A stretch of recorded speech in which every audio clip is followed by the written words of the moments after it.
Bang.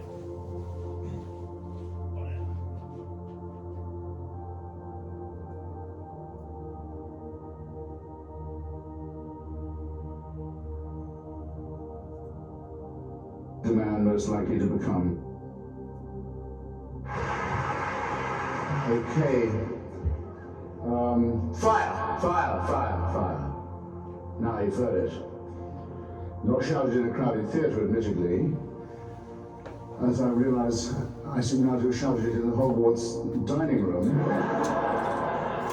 But the point is made. Everyone knows the fatuous verdict of the greatly overpraised Justice Oliver Wendell Holmes, who asked for an actual example of when it would be proper to limit speech or define it as an action, gave that of shouting fire in a crowded theatre. It's very often forgotten what he was doing in that case was sending to prison a group of Yiddish-speaking socialists whose literature was printed in a language most Americans couldn't read, opposing President Wilson's participation in the First World War and the dragging of the United States into this sanguinary conflict, which the Yiddish-speaking socialists had fled from Russia to escape. In fact, it could be just as plausibly argued that the Yiddish-speaking socialists who were jailed by the excellent and overpraised Judge Oliver Wendell Holmes were the real firefighters, were the ones who were shouting fire when there really was fire in a very crowded theatre indeed. And who is to decide? Well, keep that question, if you would, ladies and gentlemen, brothers and sisters, I hope I may say comrades and friends, before your minds. I exempt myself from the Speaker's kind offer of protection that was so generously proffered at the opening of this evening. Anyone who wants to say anything abusive about or to me is quite free to do so, and welcome, in fact, at their own risk. And but before they do that, they must have taken, as I'm sure we all should, a short refresher course in the classic texts on this matter, which are John Milton's Areopagitica being the great hill of Athens for discussion and free expression, Thomas Paine's Introduction to the Age of Reason, and I would say John Stuart Mill's essay on liberty, in which it is variously said, I'll be very daring and summarize all three of these great gentlemen of the great tradition of especially English liberty in one go. What they say is, it's not just the right of the person who speaks to be heard. It is the right of everyone in the audience to listen and to hear. And every time you silence somebody, you make yourself a prisoner of your own action because you deny yourself the right to hear something. In other words, your own right to hear and be exposed is as much involved in all these cases as is the right of the other to voice his or her view. Indeed, as John Stuart Mill said, if all in society were agreed on the truth and beauty and value of one proposition, all except one person, it would be most important. In fact, it would become even more important that that one heretic be heard, because we would still benefit from his perhaps outrageous or appalling view. In more modern times, this has been put, I think, best by a personal heroine of mine, Rosa Luxemburg, who said that the freedom of speech is meaningless unless it means the freedom of the person who thinks differently.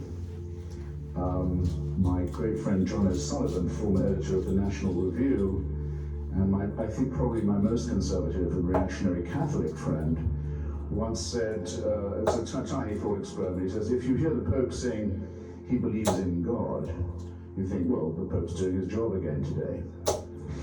If you hear the Pope saying he's really begun to doubt the existence of God, you begin to think he might be onto something.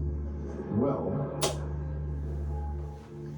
if everybody in North America is forced to attend at school training in sensitivity on Holocaust awareness and is taught to study the final solution, about which nothing was actually done by this country or North America or the United Kingdom while it was going on, but let's say as if in compensation for that, everyone's made to swallow an official and unalterable story of it now, and it's taught as the great moral exemplar, the moral equivalent of the morally lacking elements of the Second World War, a way of stilling our uneasy conscience about that combat. If that's the case with everybody, as it more or less is, and one person gets up and says, you know what, this Holocaust, I'm not sure even happened. In fact, I'm pretty certain it didn't. Indeed, I begin to wonder if the only thing is that the Jews brought a little bit of violence on themselves. That person doesn't just have a right to speak. That person's right to speak must be given extra protection, because what he has to say must have taken him some effort to come up with, might contain a grain of historical truth, might in any case give people to think about, why do they know what they already think they know? How do I know that I know this, except that I've always been taught this and never heard anything else? It's always worth establishing first principles. It's always worth saying, what would you do if you met a Flat Earth Society member? Come to think of it, how can I prove the Earth is round? Am I sure about the theory of evolution? I know it's supposed to be true. Here's someone who says there's no such thing, it's all intelligent design. How sure am I of my own views? Don't take refuge in the false security of consensus and the feeling that whatever you think, you're bound to be okay because you're in the safely moral majority. One of the proudest moments in my life, that's to say, in the recent past, has been defending the British historian David Irving, who is now in prison in Austria for nothing more than the potential of uttering an unwelcome thought on Austrian soil. He didn't actually say anything in Austria. He wasn't even accused of saying anything. He was accused of perhaps planning to say something that violated an Austrian law that says only one version of the history of the Second World War may be taught in our brave little Tyrolean republic. The republic that gave us Kurt Waldheim as Secretary General of the United Nations, a man wanted in several countries for war crimes. You know, the country that has Jörg Haider, the leader of its own fascist party, in the cabinet that sent David Irving to jail. You know the two things that have made Austria famous, given it its reputation, by any chance? Just what I've got you. I hope there are some Austrians here to be upset by it. Well, it pity if not, but the two great achievements of Austria are to have convinced the world that Hitler was German and Beethoven was Viennese. Now to this proud record they can add, they have the courage finally to face their past and lock up a British historian who's committed no crime except that of thought and writing. And that's a scandal. And I can't find a seconder usually when I propose this, but I don't care. I don't need a seconder. My own opinion is enough for me, and I claim the right to have it defended against any consensus, any majority, anywhere, any place, any time. And anyone who disagrees with this can pick a number, get online, and kiss my ass. Now, I don't know how many of you don't feel you're grown up enough to decide this for yourselves and think you need to be protected from David Irving's edition of the Goebbels diaries, for example, out of which I learned more about the Third Reich than I had from studying Hugh Trevor Roper and A.J.B. Taylor combined when I was at Oxford. But for those of you who do, I'd recommend another short course of revision. Go again and see not just the film and the play, but read the text of Robert Bolt's wonderful play, Man for All Seasons. Some of you must have seen it. Where Sir Thomas More decides that he would rather die than lie or betray his faith. And at one moment, More is arguing with a particularly vicious and witch-hunting prosecutor, a servant of the king and a hungry and ambitious man. And More says to this man, you'd break the law to punish the devil, wouldn't you? And the prosecutor, the witch hunter, says, break it. He said, I'd cut down every law in England if I could do that, if I could capture him. And More says, yes, you would, wouldn't you? And then when you corner the devil and the devil turned around to meet you, where would you run for protection? All the laws of England having been cut down and flattened, who would protect you then? Bear in mind, ladies and gentlemen, that every time you violate or propose to violate the free speech of someone else, you, in potentia, you're making a rod for your own back, because the other question raised by Justice Oliver Wendell Holmes is simply this: who's going to decide? To whom do you award the right to decide which speech is harmful, or who is the harmful speaker? Or to determine in advance what are the harmful consequences going to be that we know enough about in advance to prevent? To whom would you give this job? to whom are you going to award the task of being the censor? Isn't it a famous old story that the man who has to read all the pornography in order to decide what's fit to be passed and what is fit not to be is the man most likely to become debauched? Did you hear any speaker in the opposition to this motion, eloquent as one of them was, to whom you would delegate the task of deciding for you what you could read? To whom you would give the job of deciding for you, relieve you of the responsibility of hearing what you might have to hear? Do you know anyone? Hands up. Do you know anyone to whom you'd give this job? Does anyone have a nominee? You mean there's no one in Canada good enough to decide what I can read or hear? I had no idea. But there's a law that says there must be such a person, or there's a subsection of some piddling law that says it. Well, the hell with that law then. It's inviting you to be liars and hypocrites and to deny what you evidently know already. About the censorious instinct, we basically know all that we need to know. We've known it for a long time. It comes from an old story about another great Englishman. Sorry to sound so particular about that this evening, Dr. Samuel Johnson, the great lexicographer, author of the first, compiler, I should say, of the first great dictionary of the English language.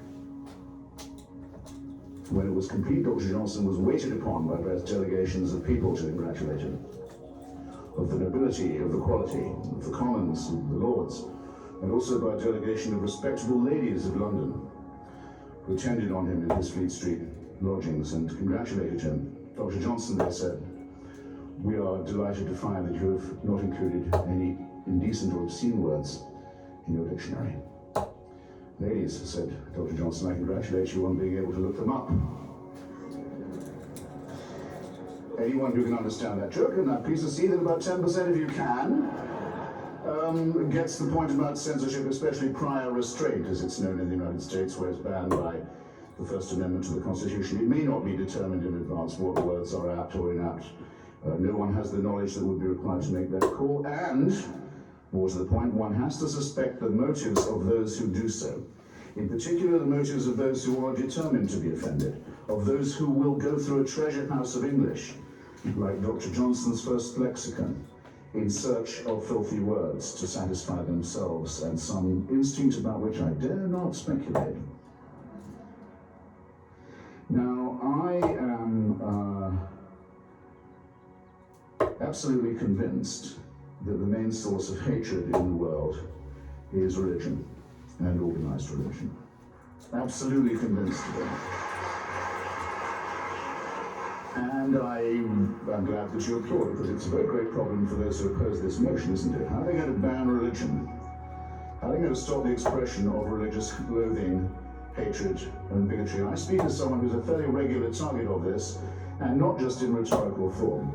I have been the target of many death threats. I know within a short distance of where I'm currently living in Washington, I can name 2 or 3 people whose names you probably know who can't go anywhere now without a security detail because of the criticisms they've made of one monotheism in particular.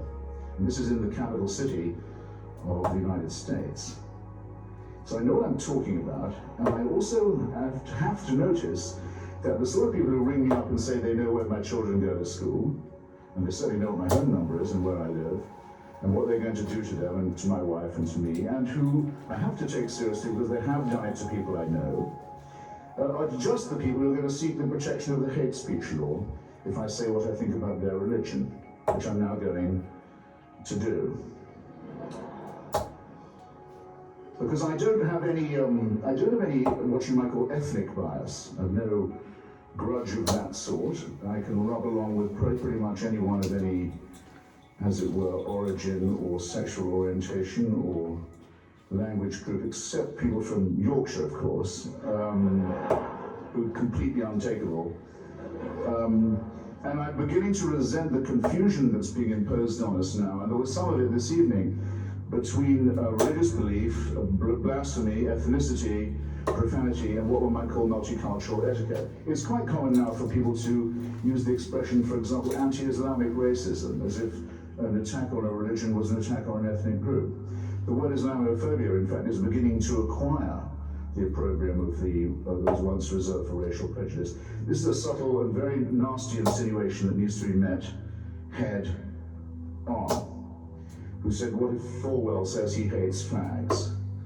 What if people act upon that? The Bible says you have to hate fags. If Falwell says he's saying it because the Bible says so, he's right. Yes, it might make people go out and use violence. What are you going to do about that? You're up against a group of people who will say, you put your hands on our Bible or we'll call the hate speech police. Now, what are you going to do when you've dug that trap for yourself? Somebody said that anti-Semitism and Kristallnacht in Germany was the result of 10 years of Jew baiting. 10 years? You must be joking. It's the result of 2,000 years of Christianity based on one verse of one chapter of St. John's Gospel, which led to a pogrom after every Easter sermon every year for hundreds of years, because it claims that the Jews demanded the blood of Christ be on the heads of themselves and all their children to the remotest generation. That's the warrant and license for, and incitement to, anti-Jewish pogroms. What are you going to do about that? Where's your piddling subsection now? Does it say St. John's Gospel must be censored? Do I have read Freud and know what the future of an illusion really is, and know that religious belief is ineradicable as long as we remain a stupid, poorly evolved mammalian species? Think that some Canadian law is going to solve this problem? Please. No, our problem is this: our prefrontal lobes are too small, and our adrenaline glands are too big, and our thumb finger opposition isn't all that it might be. And we're afraid of the dark, and we're afraid to die, and we believe in the truths of holy books that are so stupid and so fabricated that a child can, and all children do, but as you can tell by their questions, actually see through them. And I think it should be religion treated with ridicule and hatred and contempt. Now, I claim that right. Now, let's not dance around. Not all monotheisms are exactly the same at the moment. They're all based on the same illusion. They're all plagiarisms of each other. But there's one in particular that at the moment is posing a serious menace, not just to freedom of speech and freedom of expression, but to quite a lot of other freedoms too. And this is the religion that exhibits the horrible trio of self-hatred, self-righteousness, and self-pity. I'm talking about militant Islam. Globally, it's a gigantic power. Globally, it's a gigantic power. It controls an enormous amount of oil wealth, several large countries and states. With an enormous fortune, it's pumping the ideology of Wahhabism and Salafism around the world, poisoning societies where it goes, ruining the minds of children, stultifying the young in its madrasas, training people in violence, making a cult of death and suicide and murder. That's what it does globally. It's quite strong. In our societies, it poses as a cringing minority whose faith you might offend, which deserves all the protection that a small and vulnerable group might need. Now, it makes quite large claims for itself, doesn't it? It says it's the final revelation. It says that God spoke to one illiterate businessman in the Arabian Peninsula 3 times through an archangel, and that the resulting material, which as you can see when you read it, is largely plagiarized from the Old and the New Testament. Almost all of it actually plagiarized ineptly from the Old and New Testament, is to be accepted as a divine revelation and as the final and unalterable one, and that those who do not accept this revelation are fit to be treated as cattle, infidels, potential chattel, slaves, and victims. Well, I tell you what, I don't think Muhammad ever heard those voices. I don't believe it. And the likelihood that I'm right, as opposed to the likelihood that a shepherd who couldn't, a businessman who couldn't read, had bits of the Old and New Testament re-dictated to him by an archangel, I think puts me much more near the position of being objectively correct. But who is the one under threat? The person who promulgates this and says, I'd better listen because if I don't, I'm in danger? Or me, who says, no, I think this is so silly, you can even publish a cartoon about it. And up go the placards, and up go the yells and the howls and the screams. Behead those. This is in London, this is in Toronto, this is in New York. It's right in our midst now. Behead those who cartoon Islam. Do they get arrested for hate speech? No. Might I get in trouble for saying what I've just said about the Prophet Muhammad? Yes, I might. Where are your priorities, ladies and gentlemen? You're giving away what's most precious in your own society, and you're giving it away without a fight, and you're even praising the people who want to deny you the right to resist it. Shame on you while you do this. Make the best use of the time you've got left. This is really serious. Now, if you look any way you like, because we've had invocations of a rather dribbling and sickly kind tonight of our sympathy. What about the poor fags? What about the poor Jews, the wretched women who can't take the abuse, and the slaves and their descendants, and the tribes who didn't make it and were told that their land was forfeit? Look any way you like for the warrant for slavery, for the subjection of women as chattel, for the burning and flogging of homosexuals, for ethnic cleansing, for anti-Semitism, for all of this. You look no further than a famous book that's on every pulpit in this city and in every synagogue and in every mosque. And then just see whether you can square the fact that the force that is the main source of hatred is also the main caller for censorship. And when you realize that you're therefore this evening faced with a gigantic false antithesis, I hope that still won't stop you from giving the motion before you the resounding endorsement that it deserves. Thanks awfully. Night night. Stay cool.